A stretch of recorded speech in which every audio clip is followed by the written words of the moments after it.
They told her to stay away from that place. They said nothing good ever comes from reopening old wounds.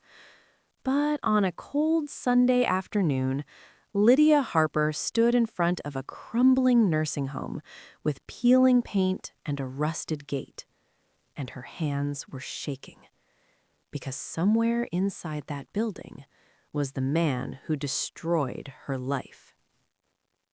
And she had come face to face with him for one reason only: to finally say goodbye. Lydia was 36, pale-skinned, dark brown hair tied into a loose bun, eyes carrying the kind of sadness that doesn't fade with time. She volunteered every Sunday, reading to residents who had long stopped receiving visitors. She didn't do it for praise. She did it because silence reminded her of herself. That day, the coordinator handed her a new file. Room 214. Name: Walter Briggs. Age: 79. Condition: failing memory, limited mobility, no known family. The moment she saw the name, the room tilted. Her chest tightened. Her breath caught. Walter Briggs. That name once echoed in courtrooms, in police reports, in nightmares that woke her screaming at 3 a.m.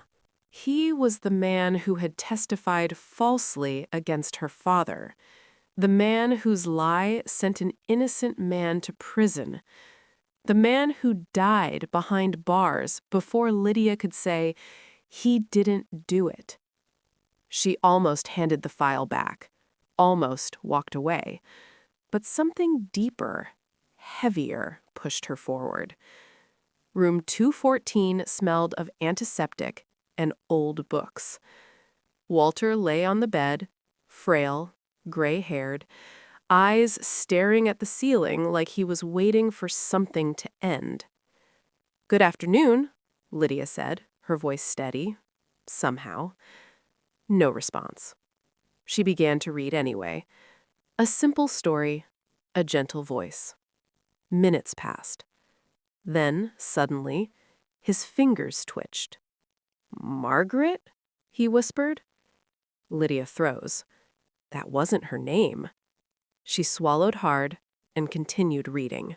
Tears slipped down Walter's face. "I'm sorry," he murmured. "I didn't mean to ruin everything." Her heart pounded so loud she thought he could hear it. The first twist. The next Sunday, Lydia returned. Against logic. Against fear. This time, Walter looked at her. "You came back," he said. "Yes," she replied. "I did." He studied her face, confused. "You look like her." "Like who?" "The girl," he said softly. "The one who stood behind the glass, crying." Her throat burned. That girl was me. Walter's eyes widened, but not with recognition, with regret. Over the next weeks, Lydia learned the truth slowly, painfully. Walter had been threatened years ago, coerced into lying, blackmailed by men who never faced justice.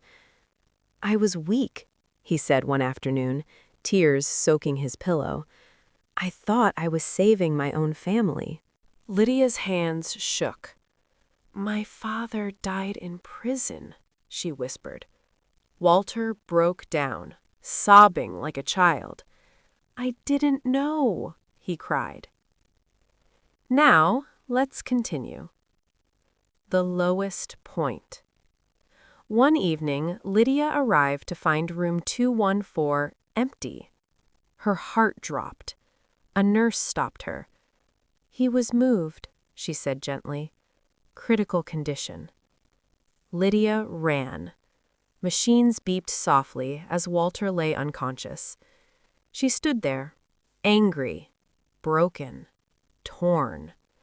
This was her chance to walk away, to let him die with his guilt.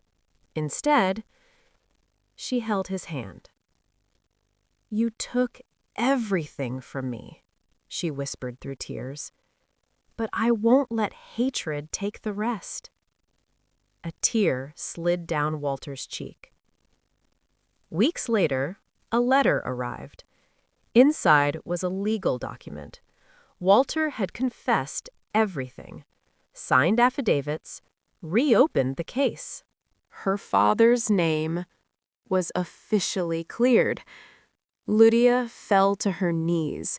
She cried the kind of tears that carry grief and relief and years of silence breaking all at once. Walter passed away 2 days later. No family attended his funeral, except Lydia. Lydia stood by the grave, holding a single white rose. "I forgive you," she whispered. "Not because you deserve it, but because I deserve peace." As she walked away, the weight she'd carried for half her life finally loosened its grip. Some stories don't end with justice alone.